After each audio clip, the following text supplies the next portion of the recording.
We will begin now. Thanks for joining us to this 39th Geneva Security Debate.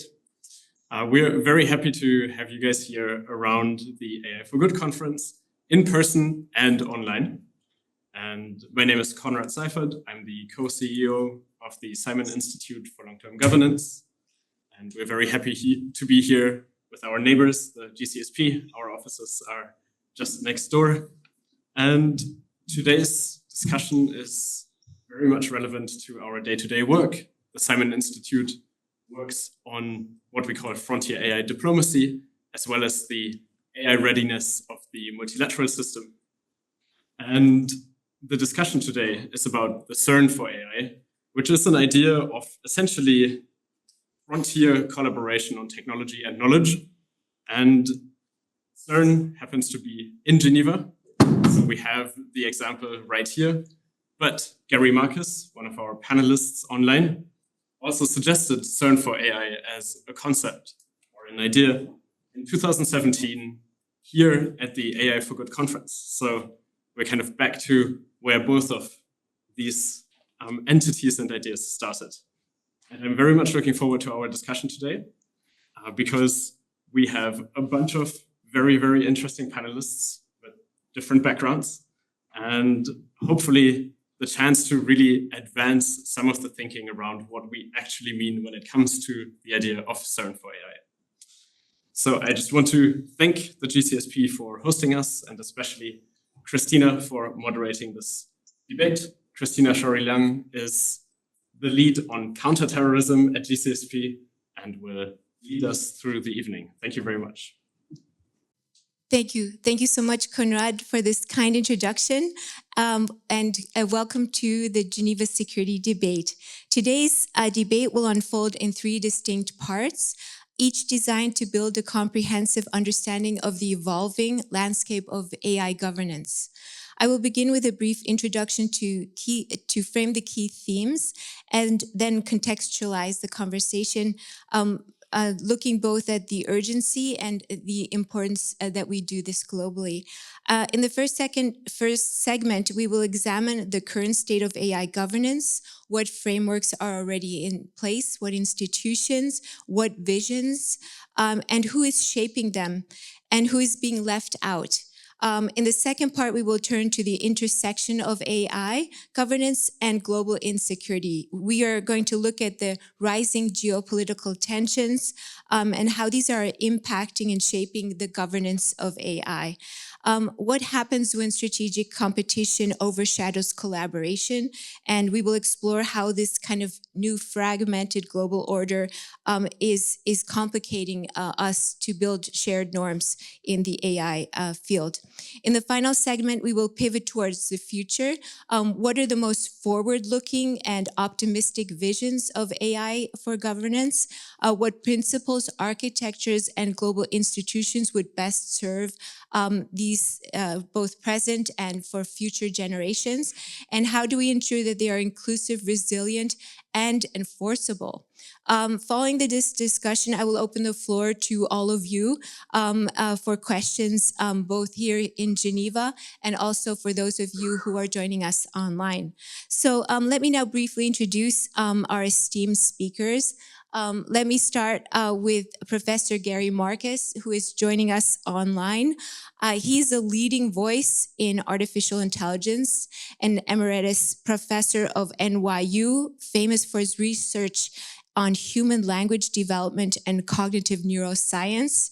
He is the author of 5 books. I have one of them here with me, Taming Silicon Valley, a fantastic read, and Rebooting AI, which was one of Forbes' 7 most read books in AI. He's also a serial entrepreneur, a CEO of Geometric Intelligence, which was acquired by Uber. Let me then pass to my next speaker, Ms. Chiara Gerosa. She is the executive director at Talos Network, an organization cultivating the next generation of European policy leaders focused on advanced artificial intelligence. Prior to her role at Talos, she served as a policy advisor at the UK government's Department for Science, Innovation and Technology. And there she worked on AI regulation and online security. Let me now introduce to you Professor Mary Ann Hartley. She is working at the Laboratory for Intelligent Global Health and Humanitarian Responses Technologies, also referred to as LIGHT. LIGHT is an international research group. It's based jointly at the EPFL in Lausanne and at the Harvard Chan School of Public Health. It's also related to the Ashoka University in India and the C4IR in Rwanda. She works with humanitarian response organizations like Doctors Without Borders and the ICRC to develop AI-powered technologies that improves healthcare for resource-limited settings and underrepresented populations. Mr. Balin Pataki is a senior advanced AI researcher at ICFG. He researches EU AI innovation policies and shares his findings directly with policymakers. He was an accredited parliamentarian assistant for MEP Maydell, where he worked on EU AI Act and the biotechnology and quantum policies. He is currently working at this International Center for Future Generations, which is the ICFG. Mr. Kevin Kohler is a senior tech policy specialist at the Simon Institute, where his work focuses on technology and AI implications for global governance. Previously, he co-authored the Global Risks Report 2024 for the World Economic Forum, and he managed the Global Future Council on Complex Risks. He was also a senior researcher at the CSS in Zurich at the ETHZ. Center for Security Studies, for those of you who don't know it. So just for a brief introduction, I just wanted to highlight that AI is rapidly evolving and it's a transformative force. I don't think I need to say that to this audience, but it has far-reaching implications for global security, prosperity, and democratic stability. The pace of development is outstripping our capacity to govern it safely. And it has become very obvious, especially in the last couple of days, when even the most powerful tech giant, Elon Musk, cannot control his own technology, as we have recently witnessed with his AI chatbot Grok, making media headlines most recently due to its anti-Semitic rants. Most tech experts are not surprised, given that the large language models that power chatbots are initially trained on unfiltered online data. Jeffrey Hinton, known as the godfather of AI, has called for international treaties and legally mandated safety research, drawing parallels with nuclear weapons and chemical warfare controls. He argues that we need to do more to control AI systems, stating yesterday at ITU's AI for Good conference that AI systems pose an existential threat to humanity. He noted that AI is getting better at reasoning, better at world models, and thanks to Fei-Fei Li, the godmother of AI, better at spatial intelligence. Gary Marcus, who is on our panel today, has been an outspoken AI critic. He has written multiple bestsellers highlighting AI's transformative power, arguing that Silicon Valley needs to be reined in, as in his book, Taming Silicon Valley. He signed a letter from the Future of Life Institute, which called for a temporary pause, 6 months on training systems exceeding GPT-4. One widely discussed proposal is the creation of CERN, as has just been highlighted by our introduction. Thank you so much for doing that. There you are. And just to highlight a little bit more on that, the idea for CERN for AI is a global research entity modeled after CERN's success in international scientific cooperation. It was introduced by Gary, as was stated at the AI for Good Global Summit in 2017. And the idea envisions a collaborative framework for AI that could focus on safety research, public interest applications, or the responsible development of frontier models. Yet, key questions remain. Should these institutions be centralized or decentralized? Who should govern them and how? As AI reshapes every aspect of our society, building, coordinating an inclusive system of governments is not just important, it is essential and urgent. And that's why we are here tonight to discuss the trade-offs and synergies between the different goals and the ideas for a CERN for AI. And we're going to hopefully chart a better future towards governance in AI. So let's start the debate. Let me begin with you online, Professor Gary Marcus. Thank you so much for joining us from Canada. You are famous for always pointing out the flaws of AI systems. Why are you not impressed with ChatGPT? Isn't it pretty good? And as you have stated, the first suggested the idea of a CERN for AI. What exactly do you mean by this, and how is this related to your concerns about the shortcomings of AI systems? So when I proposed it in Geneva, and I'm sorry that I can't be there today, in 2017, and I believe maybe one other person had a similar suggestion around the same time, maybe with different motivations. When I proposed it in 2017, I was already worried about the lack of reliability of AI, the lack of reasoning abilities.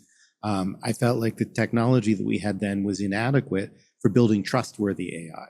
I still feel that. We've made a lot of progress towards making AI that we can use on a daily basis for some things, like programming as a coding assistant and so forth.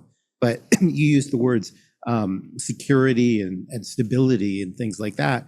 And generative AI is not a good tool for anything where you want security or stability.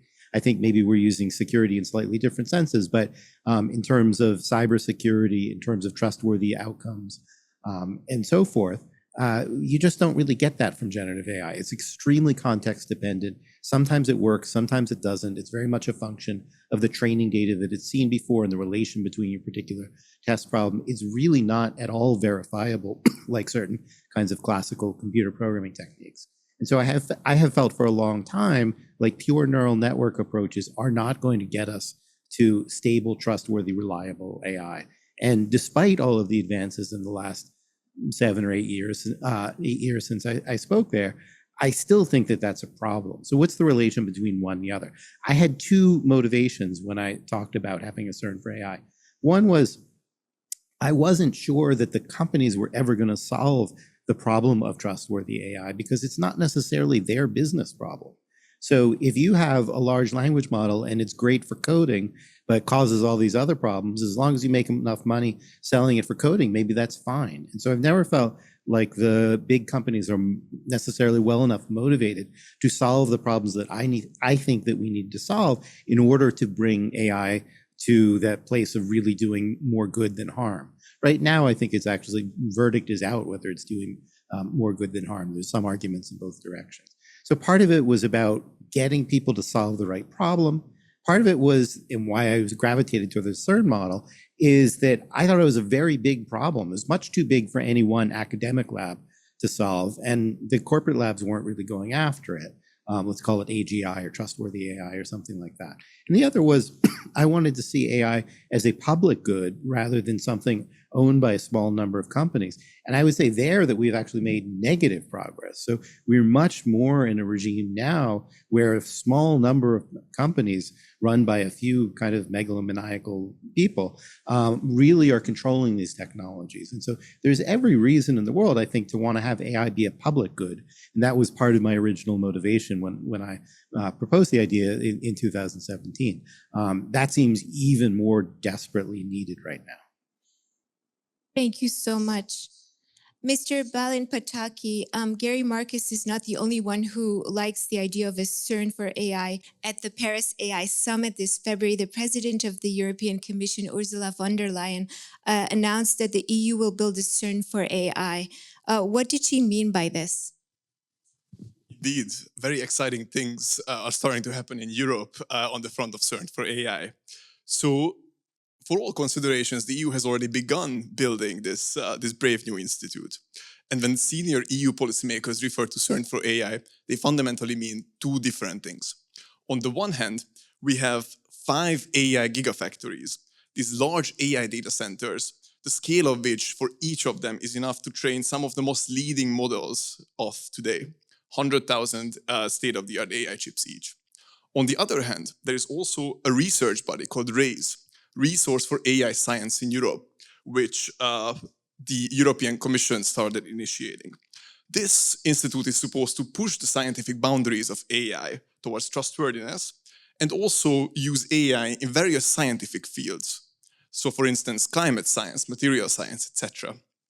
Now, the Center for Future Generations, where I work, has issued 2 reports on the topic, and there are notable similarities between our proposal and what has been happening in the Brussels ecosystem.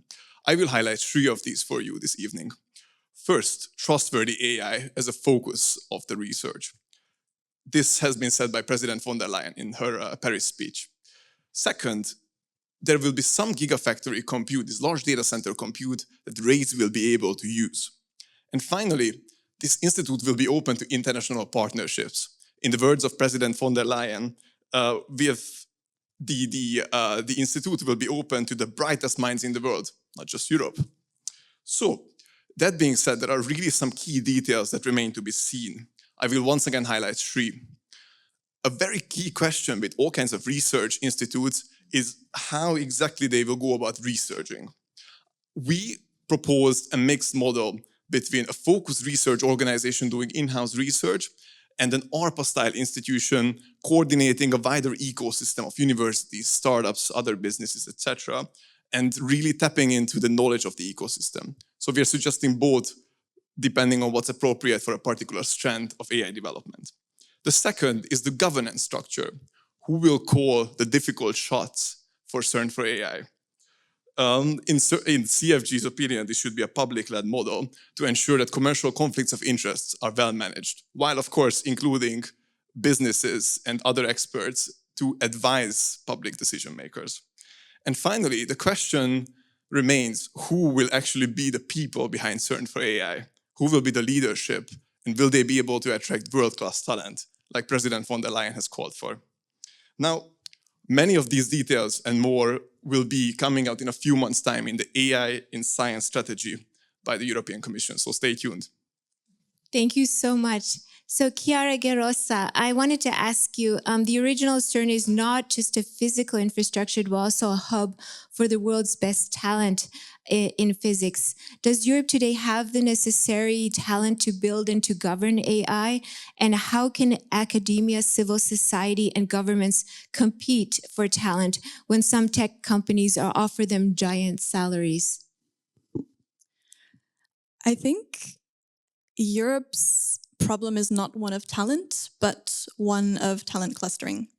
So Europe actually has excellent talent. We have amazing research institutions. We have various AI hubs. We have, for example, a robotics hub in Munich or a software and startup hub in Paris, perhaps a fintech hub in Zurich. The issue is that these hubs are fairly narrow and specialized, but also that there's still brain drain to the US. So a lot of European talent ends up in the US because the US remains the top destination for elite AI talent.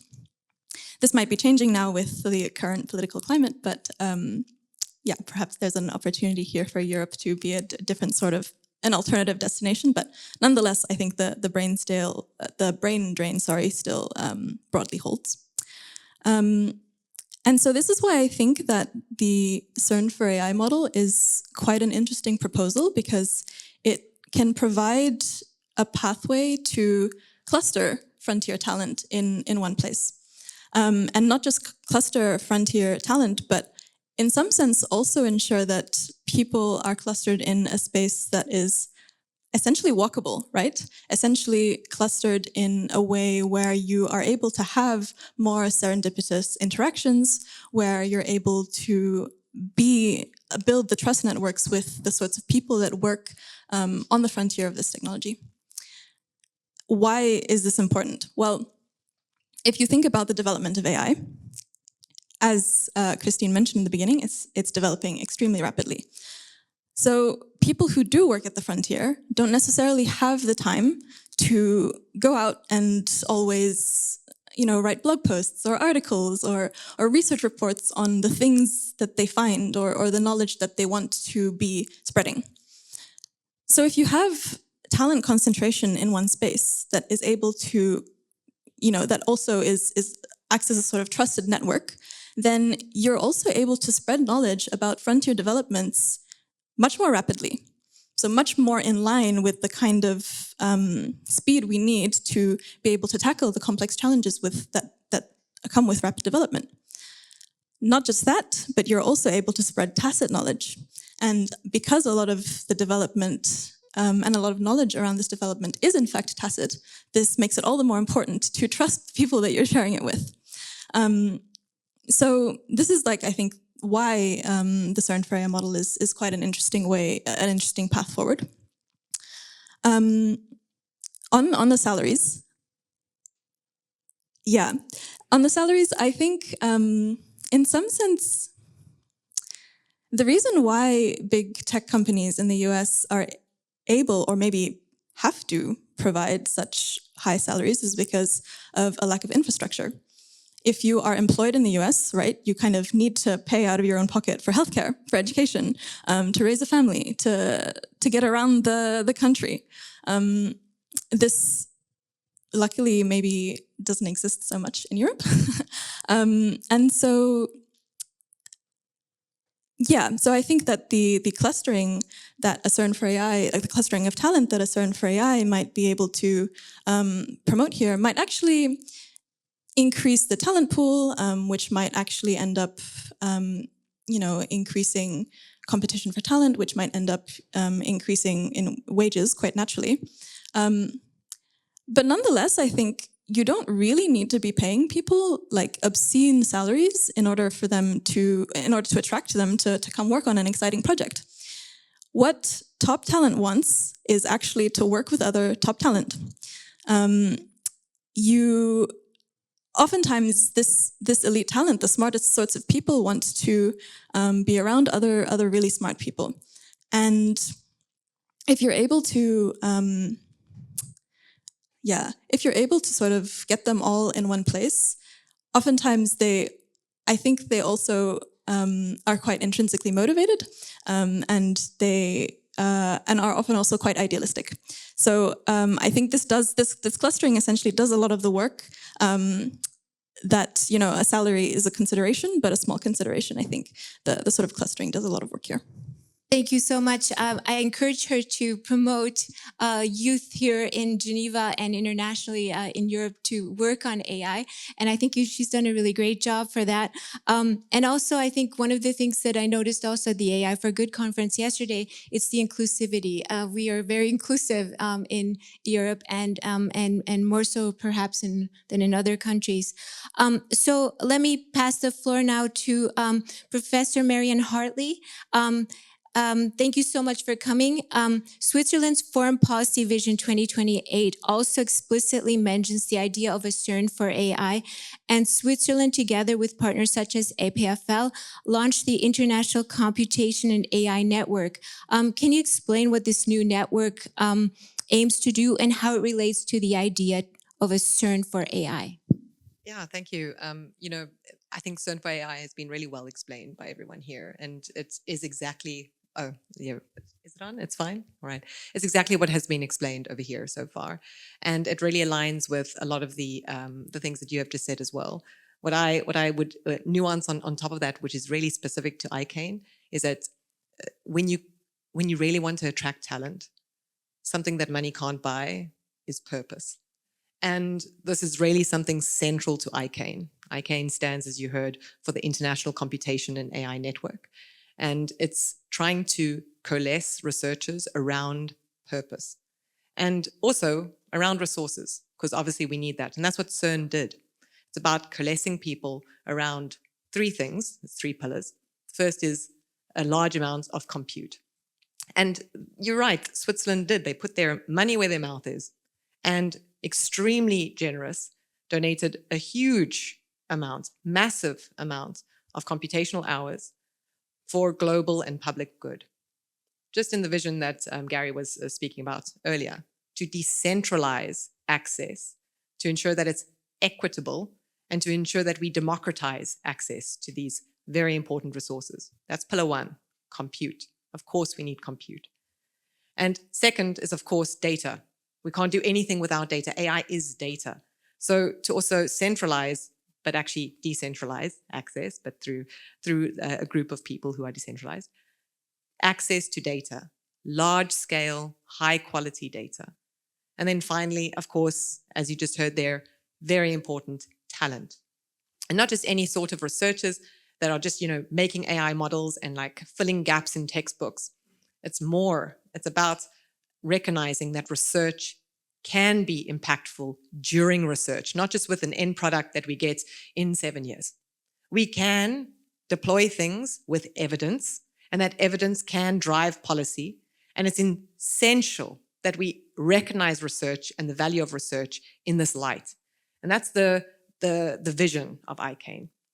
And when we really coalesce people around purpose, of course, we also have to theme it. It has to have some sort of name, right? And so we've started with three different, you've got the three pillars, and now we've also got the three axes of our research. And this is the most impactful ones. Obviously, you can imagine healthcare, right? High stakes environments and humanitarian response. As you can see, that's what I'm leading, and that's what I represent in ICAIN. And then there's two other pillars, or axes. The first is then agriculture, right, and climate. And then the last one is education. And here, really, you can imagine that these things have high impact, but they also have high stakes. And the stakes are whose. And that's really important. If someone today is at risk of dying in Sudan, whose stakes are those? Everyone's? Is it someone in Europe, or is it someone in Sudan? And it's important that we decentralize responsibility and ownership. And that is what we're trying to do here as well, to ensure that access allows ownership, and that we are doing things right now. So rather than being an idea, these are projects that are in action at the moment. We've just released a model that is an open source model representing over 1,000 languages, open source from data all the way to weight, to ensure access to these tools, that they are scrutable, that we can really make sure that we can evaluate these tools and understand them, and that the people who have stakes in this technology can understand them and own them as well. And for my own part, taking these kinds of models, we make models for medicine and also for international humanitarian law. And most importantly, validation platforms, to ensure that we don't just make the models and say, here's a model for medicine, enjoy. Rather, to take those models and to ensure that they are scrutinized, and we build something really important, which is vigilance, which is really important for responsible use of these tools. So we have a platform called Move, massive open online validation and evaluation platform, which takes these models and moves them into the context that they're going to be used. And that sort of sovereignty, which can sometimes seem very selfish, sometimes seem very like anti-decentralization. It can be like, oh, I'm just doing something for myself. What we want to do is we want to make sovereignable models, models that can be made sovereign, made contextualized, owned by people themselves, so that they can also take a stake in and responsibility of their use. So I think that answers the how we see CERN for AI, and really in the vision that everyone has presented already. Thank you so much. So far, we have heard three different ideas for CERN for AI. You have mapped out more than a dozen ideas of a CERN for AI. Are these ideas compatible? And which one do you think is the most capable? Well, I think a good place to start is that already the original CERN actually sort of like had multiple motivations. I think the most obvious one is sort of like cost sharing, burden sharing for providing a global public good in the form of fundamental research. Two less obvious ones are maybe that even though CERN is in Geneva, it is sort of like an institution coming sort of from the context of European integration. So there's sort of like a European element, and we see the Europeans coming back to that idea. And the third one, and that is the least obvious, is that there was sort of like an indirect non-proliferation concern here. Essentially, this was after Second World War, and there was sort of like an interest in having physicists working on strictly civilian topics and not on dual-use topics and not on military topics. And I think we see some echoes of all of these sort of like in CERN for AI proposals. I have sort of like clustered them in sort of like four rough clusters. One is sort of like CERN for AI academics, and here's sort of a bit the main idea that commercial labs are too dominant and that we need to have compute for other purposes without necessarily specifying its use. The second one is sort of like CERN for AI for good. I think that fits very much sort of like to the theme of the AI for Good conference, and I think also very much to what Mary Ann has said. Essentially, we want to have AI used for sort of like socially beneficial applications, for achieving the SDGs, etc. A third one is sort of like CERN for AI safety, or CERN for trustworthy AI, as maybe Balint would call it, where we sort of like specifically say this is sort of like one area where sort of like capabilities have grown faster than sort of like safety concerns, and we kind of like want to invest in sort of like getting that part right. And for example, I think in the European project, you can sort of like see a mix of all these motivations, right? So like these are not sort of like strictly mutual. And there's sort of like the fourth cluster, which maybe we don't have on this panel, is maybe still a bit more out there, but they're also essentially considerations for sort of like a CERN for AGI, where essentially sort of the idea is, well, if at some stage we get to very advanced models, then maybe so in the same sense that like CERN has sort of like a very high concentration of talent in terms of the world's physicists. I think something like 70% of the world's physicists are sort of like on some level involved with CERN. Maybe you will have sort of like a concentrated effort essentially to invest a lot in sort of like in safety and security and sort of like build this one very powerful model.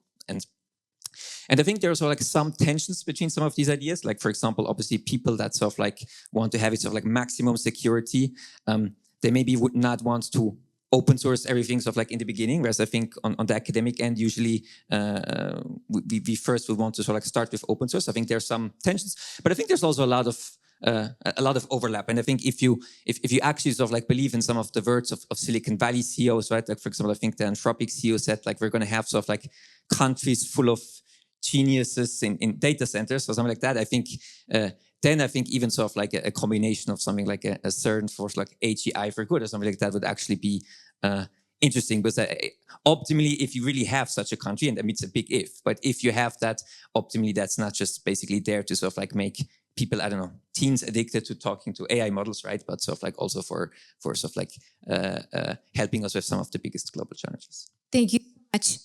So back to you, Gary. I wanted to ask you, the current narratives on AI are now very much dominated by the US versus China. Is there still room for more collaborative visions for international AI governance like CERN in this very geopolitically pressured environment? Remains to be seen, but there's some reasons to think that the game is not at all over. So the first thing I would say is that pure LLMs have, I think, reached a saturation point. And you could actually see that in the data that Elon Musk and his team presented with Grok 4 last night. You can see a kind of saturation of pure LLMs. The gains that people are getting right now are mostly from using symbolic tools together with those LLMs. Europe actually has some expertise on those. And there may be other gains that we find. So, one story is that it was widely told was that pure LLMs were going to be the answer to AI, that scaling their data was going to solve everything. And I don't think we should believe that anymore.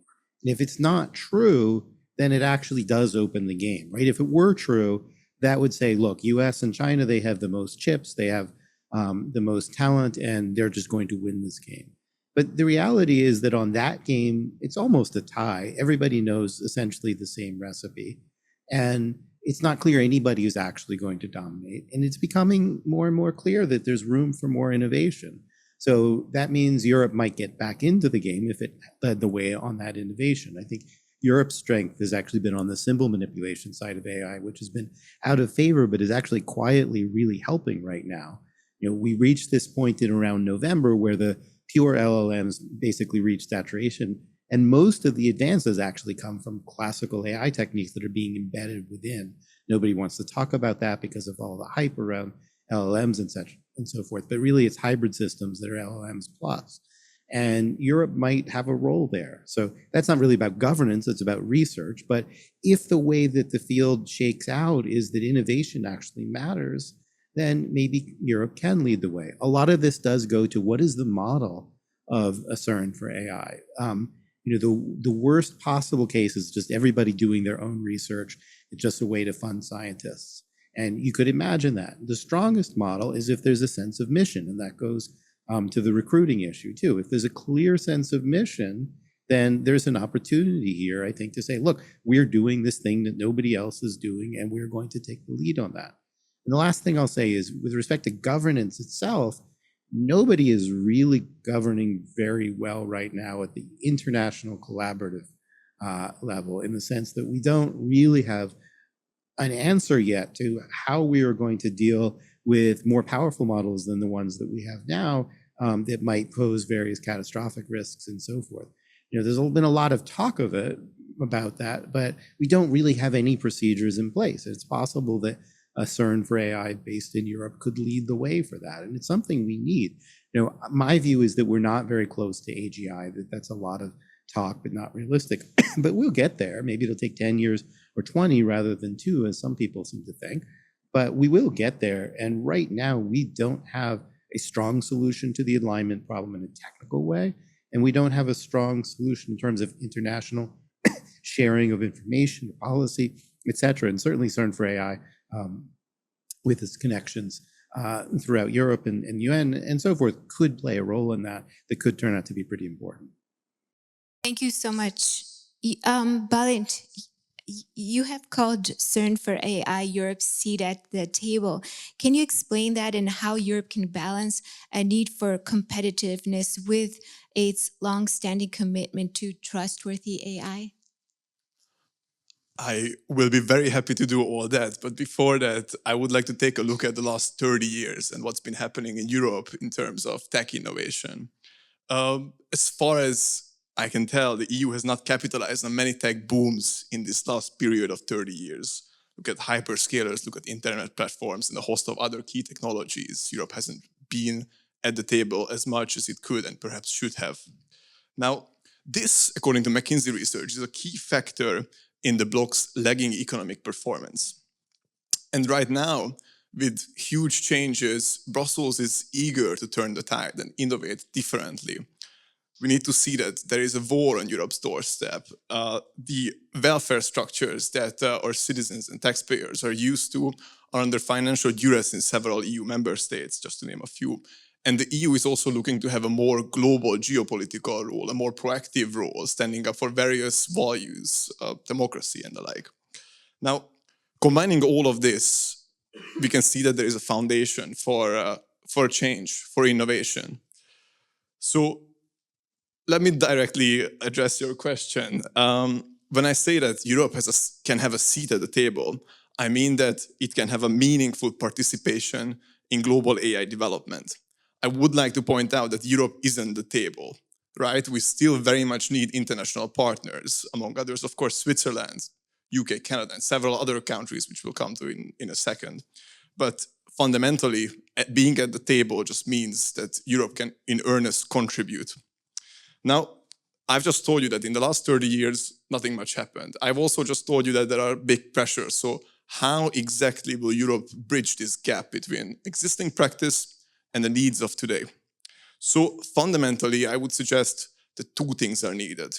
First, we need to secure resources for CERN, for AI, right? Compute, data, talent, of course, very, very key. And you might point out that various European initiatives might not have the exact same scale as other competitors such as Target, but this is where the second component comes in, which is focus. Focus on paradigm shifting development over inference and deploying models as soon as possible. This, as Professor Marcus also pointed out, can be a good opening for Europe that capitalizes on its strengths. To highlight three of those strengths, Europe is great at fundamental research, fantastic universities. Europe has lots and lots of proprietary data in, for instance, industrial champions like Novo Nordisk that can be really valuable in AI innovation. And finally, it is a really large market. So whatever innovative product Europe comes up with at the end can also be sort of like commercialized into like a very large market. Now, I will come to the second part of your question, which is about balancing competitiveness and trustworthy AI. In my opinion, this balance is already there. The two should go hand in hand. Trustworthy AI actually can help competitiveness. Right now, I'm going to start with a statistic, 13.5%, which is the adoption rate of AI among EU businesses with more than 10 employees each. This is very low, way lower than, say, like a similar figure in the United States. A large driver behind this is a lack of trust in the technology. Deloitte research showed that close to 20-25% higher adoption rate comes among businesses that trust the technology, trust AI. This is something that we need to sort of like contextualize with the huge productivity gains that today's, albeit imperfect, AI models already have. To quote one statistic, average white-collar labor productivity goes up by 25%, according to Morgan Stanley research here. Now, imagine what can happen if we actually invent tomorrow's AI today, trustworthy AI systems that businesses can use without fearing for lawsuits. Imagine the productivity gains, and therefore I do not think that there is a trade-off between economic competitiveness and trustworthy AI development. Thank you so much. Chiara, I wanted to ask you a similar question. So how should Europe position itself in the AI landscape? Yeah, I think my co-panelist Balint actually gave a really great overview. So perhaps to build a little bit on his point around the fact that it's not necessarily a choice between competition and innovation, and also perhaps the point around focus, I think another area to explore could be Europe leaning into differential tech development or differential tech acceleration. This meaning developing safe, beneficial, pro-social types of technology that can also protect us from more harmful types of technology. And specifically, if we think about CERN for AI, we can extend this to AI tools that help us safeguard or develop safe forms of, safe AI systems. And I think Europe actually has quite an edge here because, I mean, historically, Europe has a reputation for being able to, to show people that it is able to build trustworthy systems. Like if you look at social security systems, Europe is quite a good example of those working fairly well. If you look at perhaps, Europe valuing privacy, Europe has been fairly successful in implementing GDPR regulation, as much as you may or may not love the cookie pop-ups that show up on your websites. But this sort of, I think it goes further than just value signaling. I think Europe will also have to understand that it has to make pretty hard trade-offs, and it's sort of started to make these trade-offs in the realm of defense and security. We've seen a lot of defense budgets being unlocked by European nations, but we'll need to unlock a lot more in other sectors to be able to have the capacity and the capital also to do the sort of testing we need in the differential tech development space. Thank you So much. Thank you so much. So over to you, Kevin. How does the geopolitical positioning of CERN for AI impact its focus and openness? Yeah.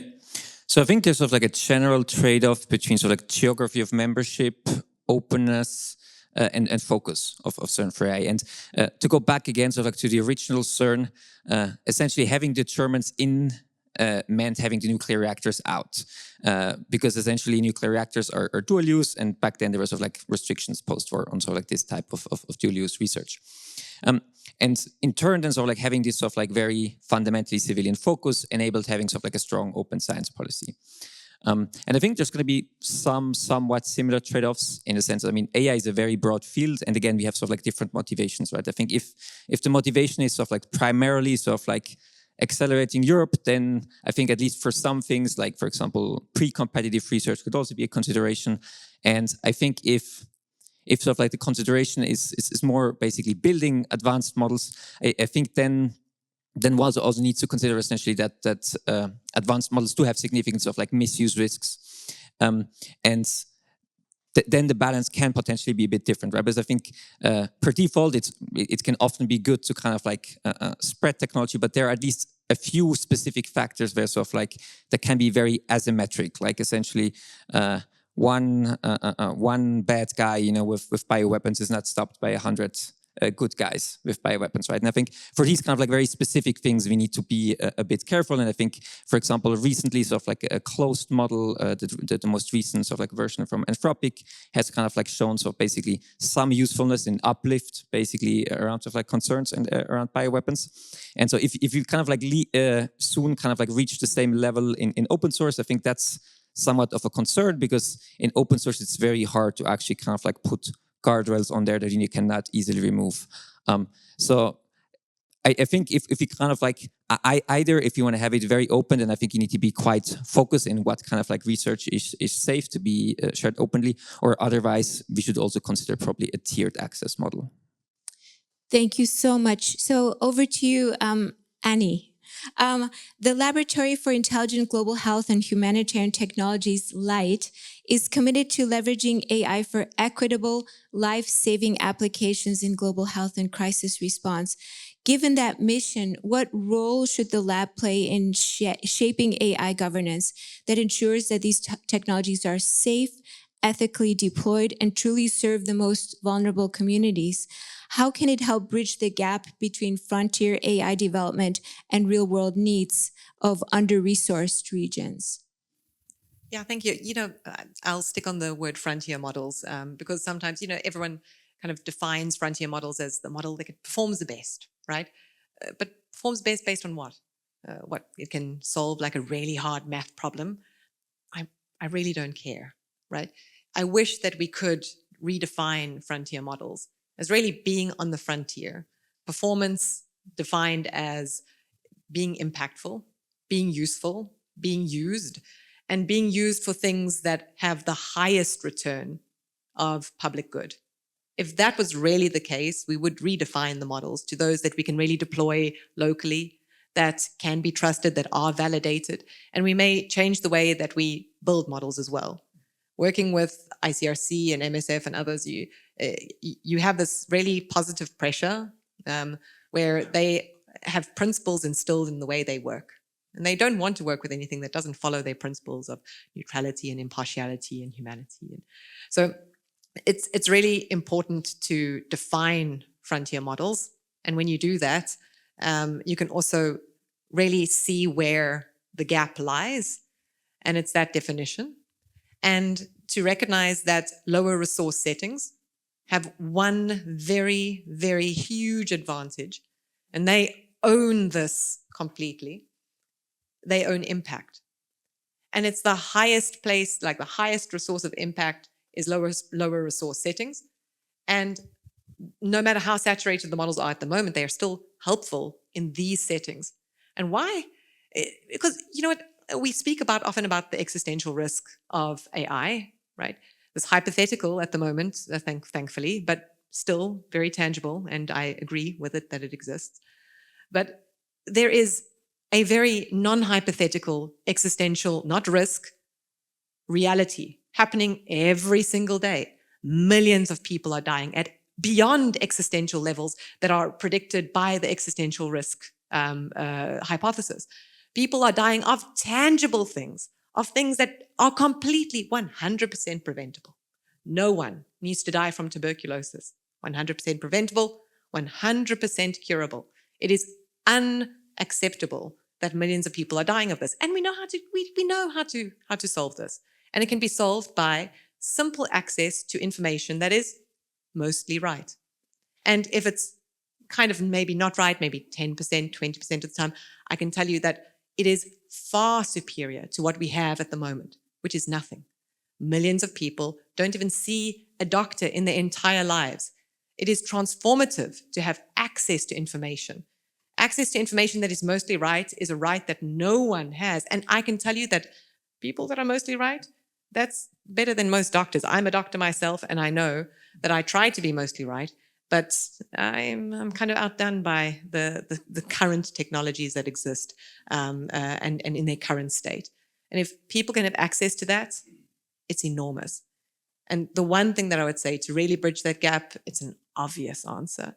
But if people can actually understand the value that these technologies do have in our actual existential reality that we are in right now, and they fund that kind of research and that kind of responsible deployment where you can follow it in with evidence and deploy these models in a research capacity like what we're doing in clinical trials, where we have monitoring, evaluation, oversight, ensuring training, ensuring vigilance, ensuring the models are tested, and ensuring that they are locally owned and that there's a governance structure that is respecting local impact, then we can bridge that gap. But people need to fund us. And that's the biggest and most obvious one to fill. Thank you so much, Annie. And since we are here in International Geneva, I think this question is very obvious for all of you. But over to Gary, I really wanted to ask you, since we are here in International Geneva and CERN is here, what is it that you think Geneva should do as sort of a hub for AI governance? What role do you think it can play also in managing the challenges of AI? We still need to focus on the existential threat. And the godfather of AI mentioned yesterday that 20%, there's still a 20% risk that AI will go rogue. And he mentioned he used the analogy of a baby tiger. It looks all nice and cuddly now, but if it grows up, it could actually eat us all up. So what is it that we can do, and how urgent is it that we now find solutions here in International Geneva on putting guardrails around AI? I mean, I guess those are two different questions. The 20% number strikes me as made up. We really don't know the risk of rogue AI. We have no idea how to calculate it. I would say that it's not zero. I would say that as AI has gotten, quote, smarter, it hasn't necessarily gotten more acquisitive or territorial. I don't see any real signs of malice. What I see is systems imitating human stories with malice or acquisitiveness and so forth.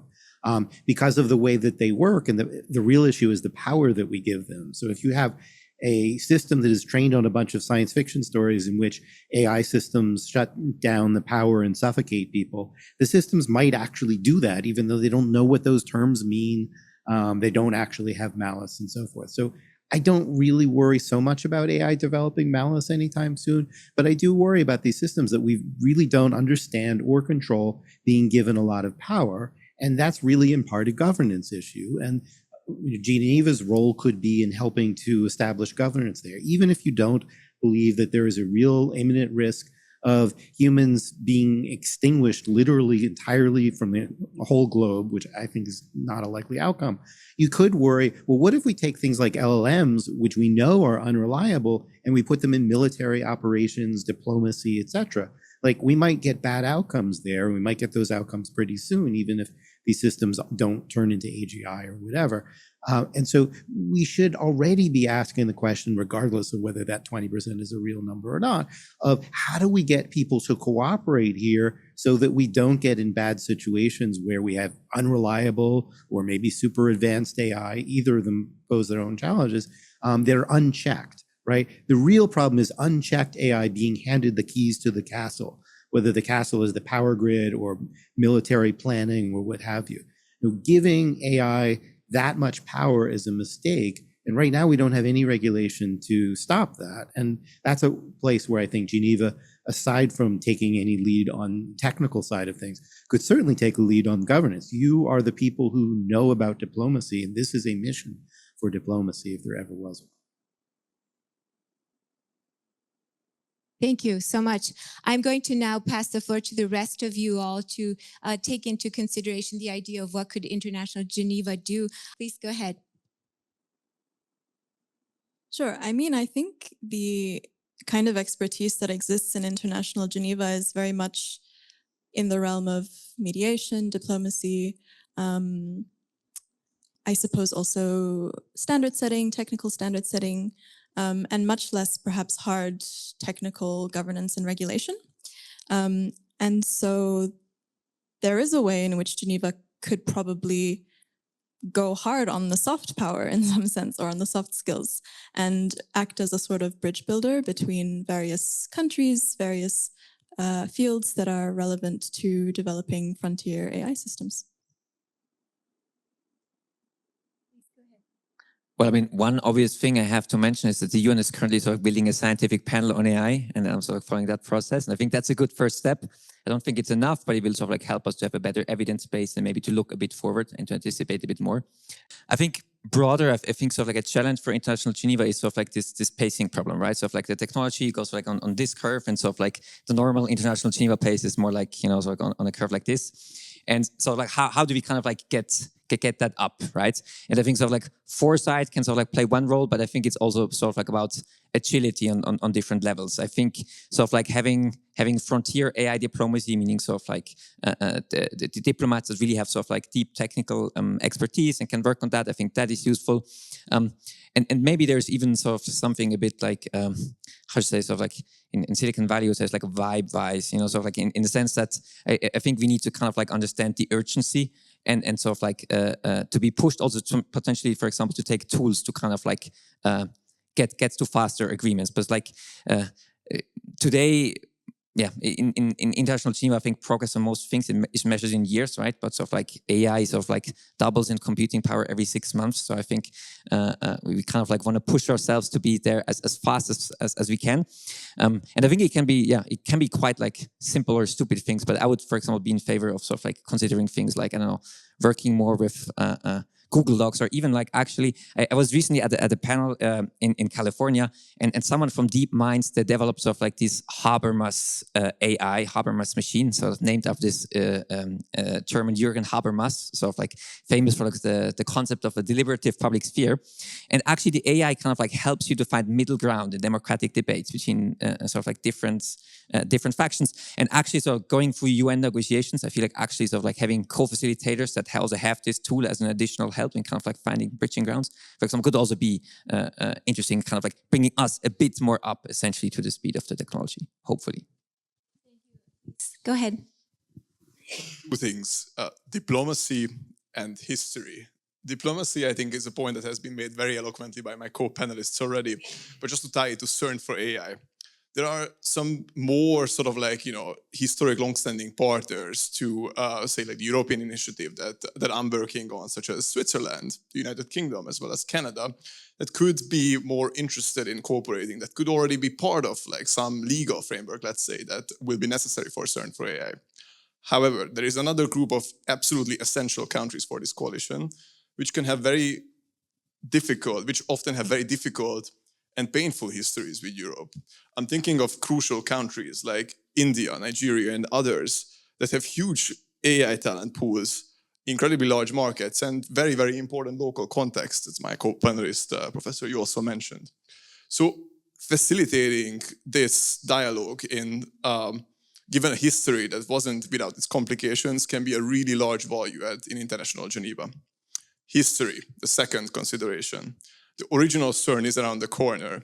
And we could take a look at the historic examples of like what actually worked in this groundbreaking institution to pinpoint three: public leadership and overseeing the common good, collaborations with US researchers, and good fundamental research could be sort of like some areas to explore some good practices on. Yeah, I think that it's not about what could they have done. I think it's really what had they done. What they've done here in the Swiss government has already done something extremely generous. This donation or making available millions of GPU hours, it's a big deal. It's a huge deal. It's the way that we can actually access this kind of technology. And for us to convene this around ICAIN, it's also recognizing that role of Geneva that everyone recognizes Switzerland for, neutrality. And neutrality is something really powerful. It's powerful because it's something that, you know, companies and these, I really like the point in the beginning from Gary was speaking about this, these monopolies and the threat of these monopolies. And the one thing that they absolutely cannot have is neutrality. And that's something that's a Swiss value. It's a research value. It's a value of academia. And using that neutrality to convene people together under a certain purpose and goal is something that is very Swiss, right? And also very powerful, as I said. But it's also international. And here in Switzerland, we know the UN and the ICRC and all of the humanitarian organizations are here, right? And they're here for that reason as well. They're here because there's a convening of this international space. And to look outside of Europe, CERN was made when perhaps there was less globalization and kind of this like acceptance that there is incredible talent in lower resource settings as well. And actually, what's the most important thing is the recognition that lower resource settings that we're always saying, it's kind of should be changed the name there. We should actually just start calling it what it is, which is the global majority. The vast percentage of the population of the world resides in lower and middle income settings. And if we recognize that that is where the majority of people are, then people who are concerned about existential risk will focus their energy in these places where people are living in the most vulnerable conditions and have the highest exposure to existential risk, and indeed are dying right now. And if we recognize that and don't roll our eyes at it, it's true. It's just that we're getting like a bit jaded about speaking about it because it happens all the time and we just accept that it's there. Here is a space in Geneva where there are people who recognize that existential threat, that it's active, that it's now, and that we can use our neutrality and our responsibility of having resources to share them. And I think that Geneva has made really huge steps, or at least the Swiss government has, in this direction. And at ICAIN, we're extremely grateful. Thank you so much. And now I'd like to open the floor to questions for all those of you who have come tonight. I deeply appreciate it. Could you also please state your name and where you work? And please, the floor is yours.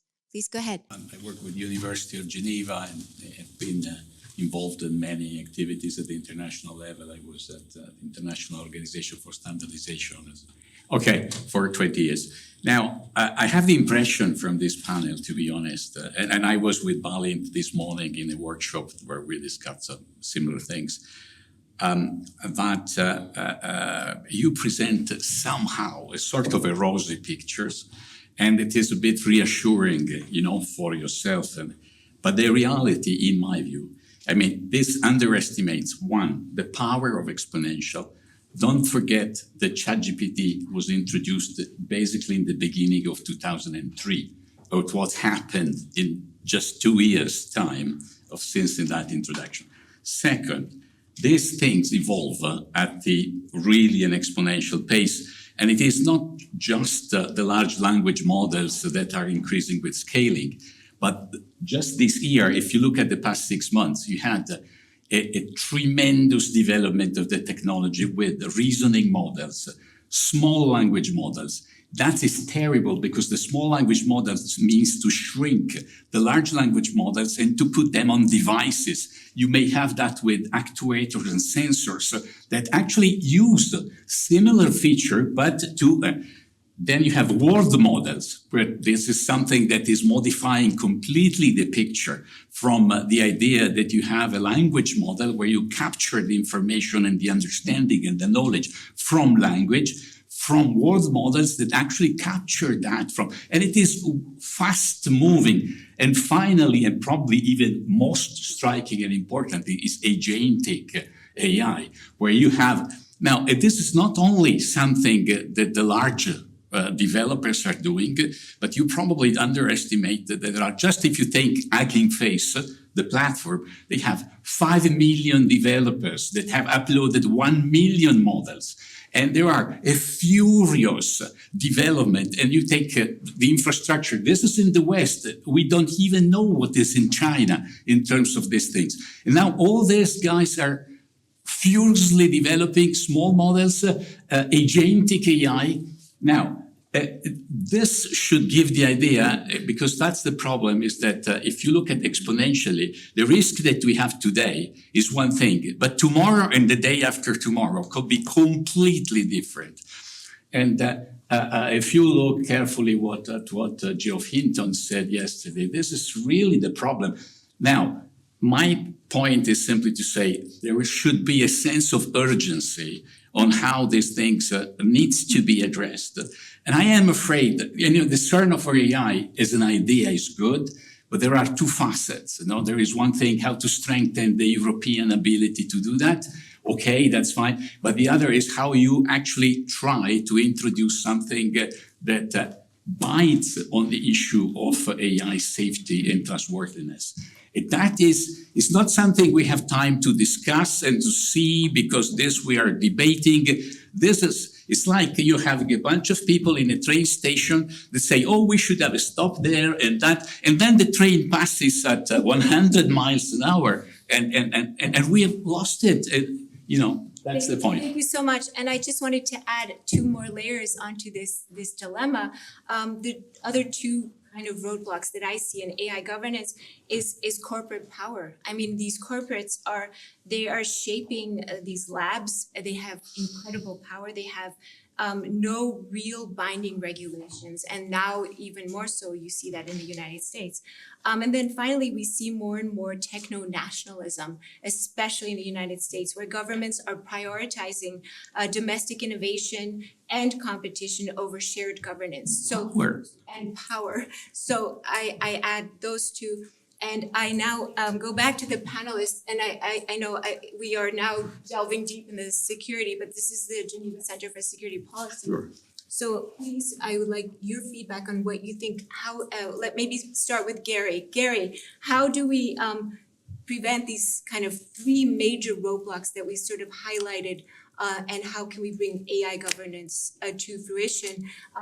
Again, Jeffrey Houghton said yesterday, we are really in a dilemma here, and it's urgent as our question we received. So how can we push this faster forward?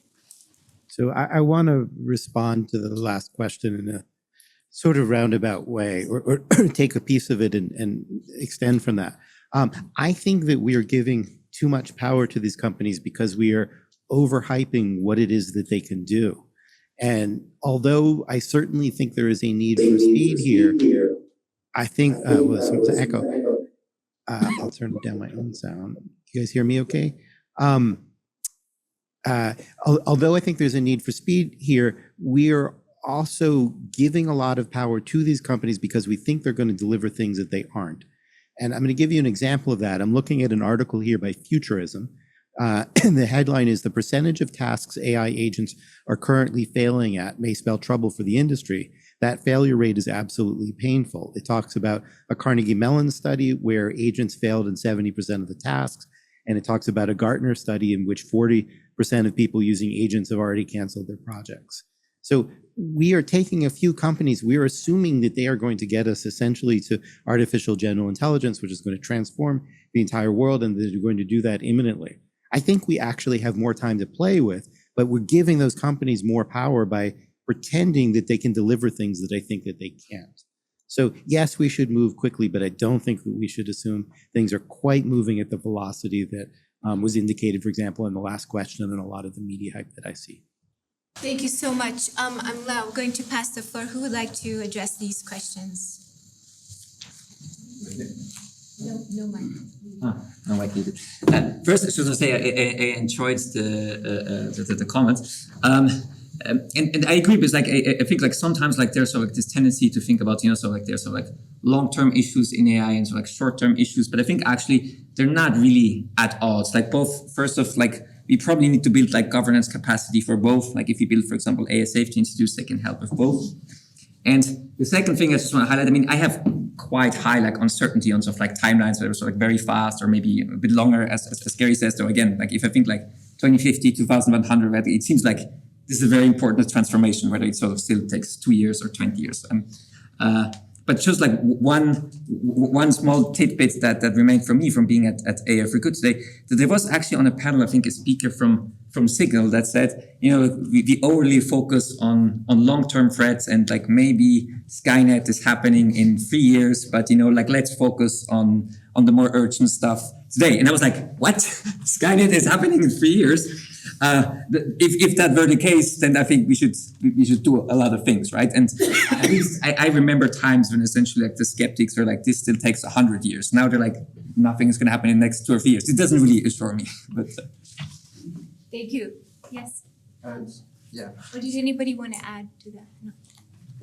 Please. Thank you so much for the panel. I found your comment, Kira, on the clusters very enlightening, and I want to ask the follow-up hard question, which is like, if we were to build CERN somewhere, where should we build it? And if you want, I can start thinking out loud.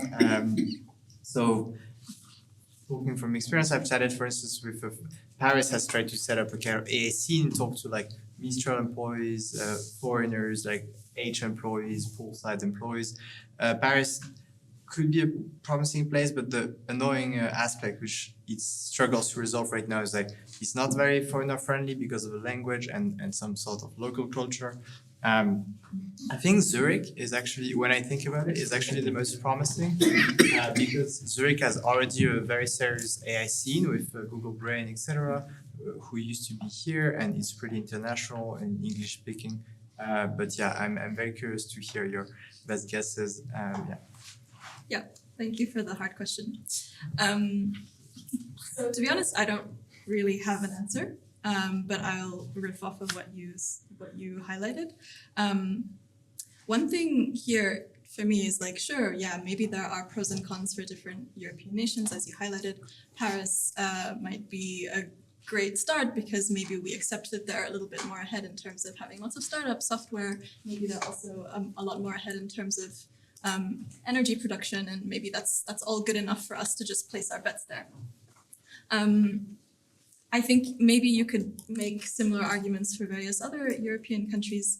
So yeah, I'm not entirely sure how to how to make that decision or how to make that trade-off. I have I suppose an opinion that may be a little bit biased from how we work and also interacting with the humanitarian organizations, and also the spirit of ICAIN, of course, which we are busy setting up, or set up already. So no one, nowhere, everywhere, right? And that kind of decentralization of ownership is so powerful that it will create more people to have that shared sense of mission. And that's actually very easy to do in some ways because it's how research works as well. And if we can decentralize things and respect local governance, it's really important that we try. And it doesn't have to be hosted in one place in a city somewhere and say, this is where it is, because will always be someone who's just opposed to that city or to that country. And how can you really make sure that you've got inclusivity if you host it in one place and there's an ownership of one person and that person has to buy into that culture and go to that place and understand that language? It's exclusionary. And if you really want to have an inclusive environment where people are sharing resources, sharing data, sharing responsibility as well, and recognize the responsibility that we have as higher resource settings as well to share that access to compute and to opportunity, it's important that we recognize that responsibility of sharing. So I think it should be very much decentralized as much as possible. I remember just another small point. I think perhaps if we did perhaps want to decentralize, at least in Europe, I think there would be other systemic factors that Europe would have to overcome, right? Like a lot of the factors that the Draghi report highlights, like the fragmented single market, et cetera, et cetera. So that might be just another nuance to how we might want to decentralize there, building on my co-panelist answer. But I think also another angle to this might be how we can develop the talent in the first place. I do find European culture quite credentialist still, and oftentimes you still need, to have a master's degree to be able to work in policy or a think tank. You need to have a PhD to be considered a technical expert. And while some of these might be justified in some cases, I think we might still need to rethink the things people need in order to be able to contribute well enough. Thank you so much. Thank you. Please go ahead. Yeah, Sascha Schmeling. I'm head of education at CERN and also one of the organizers of the Swiss AI Weeks here in Geneva. I noted a few things and I was happy to discuss with Gary Marcus last year at AI House in Davos already about this. I think that the talent part is the one that I want to look at specifically. And I think especially in Europe, and when I look at Europe, I usually look at CERN. This master's or doctorate idea is not really the one that is in focus. We have 4,500 doctoral students at CERN, but a lot of the ideas come from people who just come for a very short time. And I think especially the access that is there, and our former Director General said the E went from Europe to everywhere. And I think that's where everywhere is not only countries, but everywhere is really all the talent coming in. And I think one piece of CERN was not mentioned here before, which is the fair return. So whatever goes into CERN goes back in a fair way, either in distribution of contracts or talent or access. But the access is for everybody. So CERN is not only there for particle physics, CERN is open science, CERN is a lot of different things. So I think this fair return and this common goal is quite interesting. And I'd like to ask a question looking at the Swiss AI model. I discussed also about ICAIN quite a lot and the trust that you were all discussing here. Something like the Swiss AI model based on GDPR, servers in Switzerland, and all of this around. For me, Switzerland would be the place to make such an institute. But what would be for you the main part there? Is it trust? Is it really talent? Is it openness? What would be, and I would put this question out to the panel, would be really the main point you see there? Thank you so much. Please go ahead. Yeah, I can take that just because it's the Swiss AI model, and we're very proud to have played a role in this and to show that there is that. And I don't want to use the word competition because I think it's fragmentary, and it's really important that we don't fragment efforts when we are. And now I'll use the word competing against maybe large scale monopolies, right? It's important that we coalesce our efforts around this, like what we're doing now. And this was a huge effort. The Swiss AI effort, I mentioned it briefly. We released this large language model recently with really a model that is usually only made by massive scale companies. And we were able to do this by coalescing phenomenal researchers across our institutes here in Switzerland, and to make something truly neutral, something that values the values of Switzerland, and that is really open source, and that is scrutable from data all the way to weights. And this is something we're really proud of. And it's important that it's not an ego project, right? And this is what it's also concerning when people say, who should own the hosting? And sure, it's lovely if Switzerland can host something because they are neutral, but only because they are in that position where they can then decentralize things, because that's their role in a lot of international environments. But this kind of thing that you said, well, okay, so we release this, what is the most important thing that we're trying to gain with this? And it's absolutely, it's utility. And that return to who? To the public. And the most valuable thing that you can do in the world is to be useful, right? And utility necessitates trust. No one's going to use your tool if they don't trust it. So this was why we make these. We've got thousands of people on our platform already who are busy using our models in a way that is critical, in a way that they can ask questions to the models that, is it really aligning with the guidelines that we have spent years creating? Is it really aligning with how we do things in practice? And when it isn't, to highlight it, to criticize it, to use it with vigilance, and to, in so doing, right, create your own vigilance. And vigilance, when it's based on evidence, is trust. When you know when something fails, you can trust it. You go, look, and it's just the same with humans, right? I do it with, like, in my capacity as a doctor, you say, oh yeah, go and ask that person about that. Don't ask him anything about this, but I'll go and ask him about this other topic, right? And that kind of knowing when someone is right most of the time and knowing when someone is wrong most of the time, that allows you to trust them on certain things. And that kind of vigilance is really important. So our platform, for instance, allows people to ask those questions, this move platform, take that criticism and feed it back into the model as best as we can to make it, if it was mostly right, to make it a little bit more right. And if it wasn't mostly right, to at least know about it. And to know which model is best for your setting, in your language, in your context, for your goal. That sort of thing, that knowledge and openness and transparency is absolutely invaluable. And who can do that? Only a neutral space. Would you trust it if OpenAI or Claude or Anthropic or something comes out and says, we have the best model, we tested it? Yeah. No, they can't do it. No one can do it but a neutral space. And that kind of testing and putting it under scrutiny is something that we have the power to do, as long as we make sure that we are doing it. And I feel that that's something that is a real advantage of Swiss AI as well as ICAIN, is that we're doing it. It's not theoretical. We're not speaking about it and looking, like you said, thinking about, this next stop here, and there. We're getting it done. We're doing it now. We're making sure that we're using evaluation and strategies that have been around since the beginning of science. A clinical trial.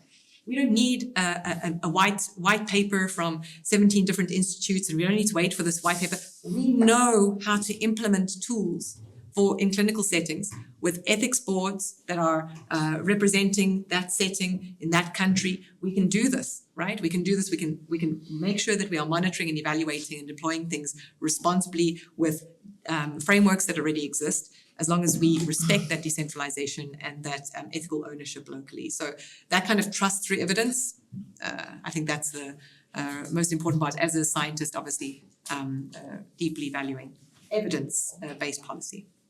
So to generate it. Did you want to add? Yeah, happy to build on it a little bit. I think indeed testing is hugely important. At the same time, the fundamental science, right, like inventing a whole new AI paradigm is very, very resource intensive, right? Like huge amounts of compute need to go into uncorrelated research beds, by which I mean we don't exactly know for sure which exact method is going to result in like an AI system that's ethical, lawful, and robust. And therefore we need to assign large amounts of compute, talent, etc. to uncorrelated bets, pursue multiple things, and also scale them up. Right, I think here of approaches like mechanistic interpretability, neurosymbolic approaches, and others that might already work in some smaller models, but to scale them up is hugely resource intensive. And therefore, this is an effort that I think will very nicely complement the testing aspect of the equation, but we'll need a broader coalition, quite possibly, that can field very significant resources in terms of compute, data, and talent. Yeah, and that computation and talent are the pillars of ICAIN, right? And that's why it's so important that we convene them and get it done now, and do it with the resources that we have, and make sure that we don't miss the train. And that was the most important thing that we're doing. So, for instance, our models we're busy testing them in several countries. As I said, I'm South African, so obviously I'm biased and do most things in Africa. But now we're also in India, in Thailand, Brazil, other places, trying to make sure that we get this access as broad as possible. And I haven't mentioned the other two pillars of ICAIN as much, but we have phenomenal talent there as well, in the education sector, making sure that we have access to education. And also the Data Science Africa is a huge network across Africa with talented data scientists across the continent who really understand how to implement tools as well as how to build them, and to include them in the process of building this. We're building large-scale weather models and making sure that they are scrutable and also follow the principles, which we're working a lot with the ICRC and others, to make sure that we follow the principles of humanitarian action and integrate them into how we build the technology as well. So those are some of the very tangible and things we're doing right now to ensure that this works. Yeah.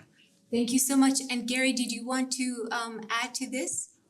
I don't really have anything to add other than that I'm sorry that I couldn't be there in person, and I appreciate the chance to take part. Thank you. On that note, then I will try to wrap up. It's been a really rich discussion, and I've got a lot of ideas here from all of you, and I just wanted to highlight some of them. So what we've basically underscored today is that there's an urgent need to establish a comprehensive global regulatory framework to ensure that AI systems are aligned with ethical principles and human values, and are also subject to appropriate oversight, and that CERN for AI is a great model. We've learned from CERN, from the head of education at CERN, on all the importance of what is really being done well at CERN. We learned also about how I think what we need to focus on, especially here in Switzerland and other democratic countries, that we must resist the growing trend of authoritarian applications of AI and uphold the principles of transparency, trust, talent, and our openness and our neutrality. We should also equip young people, and I'm very happy to hear that that's one of the pillars. I learned yesterday from the AI for Good conference that ChatGPT now has over 500 million users, and 40% of those are under the age of 24.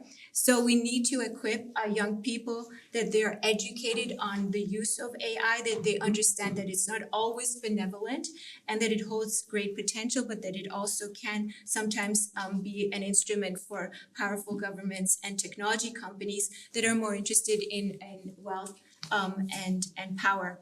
And then I wanted to add to this panel has also strongly emphasized the urgent need for global solutions to ensure that AI designs are explicitly have the goals of preserving humanity, looking at ethical standards, leveraging equitable healthcare, education, economic stability, secure financial systems, and ultimately peace and security. And finally, market forces won't keep AI safe. It is already failing, as we have seen in some cases. We need global collaboration on AI. We need global collaboration on AI laws. We need companies to allocate a significant portion of their budget to safety and alignment research. And we need people to push those companies and their own governments to have more enforceable decisions on AI systems that will prevent truth decay, which is something that I'm seeing, misinformation and truth decay, and to ensure that humans will remain in control of their planet. So on that note, I'd like to thank all of you. Thank you especially our speakers today, and Gary for joining us so far away. I also want to add, it's very early in the morning over there, so I really appreciate that you have dialed in for us. I want to thank the audience for your very wonderful questions. And I also would like to thank the team behind the scenes who have done a lot to make this event happen. Let me thank Chiara, Florian, Mariana, and Laura. And I think hopefully I mentioned everyone who have done a lot to make this event a success. So thank you so much, and I wish you all a very good evening. Thank you.